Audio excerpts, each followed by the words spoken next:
സാഹോസ് ഈ ഒരു ഗെയിമിങ്ങിന്റെ mid range segment ഒരു പുലിയായി നീ മാറാൻ പോവാ.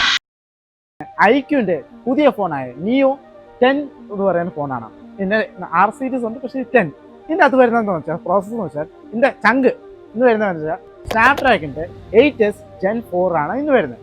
അപ്പൊ ഇതിനകത്ത് വരുന്ന സംഭവം അറിയാമല്ലോ, ഇത് കണ്ടല്ലോ, ഇതാണ് സംഭവം. അപ്പൊ ഇതിന്റെ ഗെയിം കളിക്കാനും ഫയൽ ട്രാൻസ്ഫർ കേസ് ആണെങ്കിലും ഇതിന്റെ സ്പീഡ് വരുന്ന USB കാര്യങ്ങൾ 2.2 ആണ്.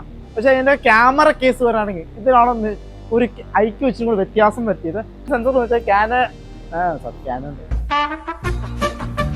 സോണിയുടെ ഒരു OS 50 മെഗാ പിക്സൽ സെൻസറാണ് വന്നിരിക്കുന്നത്. അതുമല്ല ഇതിന്റെ അൾട്രാവൈഡ് വന്ന 8 മെഗാ പിക്സലിന്റെ ഒരു ക്യാമറ സെൻസറാണ് ഇത് വന്നിരിക്കുന്നത്. അത് ആറിലെടുത്ത് നോക്കുകയാണെങ്കിൽ നമുക്ക് ഒരു വ്യത്യാസം എന്ന് വെച്ചാൽ ഈ ഫ്ലാഷ് ലൈറ്റ് ഇവിടെ വന്നിരിക്കുന്നു. അത് ആറിൽ വരുവാണെങ്കിൽ ഇവർ സൈഡ് ലൈറ്റ് ഒരു ഫ്ലാഷ് ലൈറ്റ് വരുന്നതാണ്.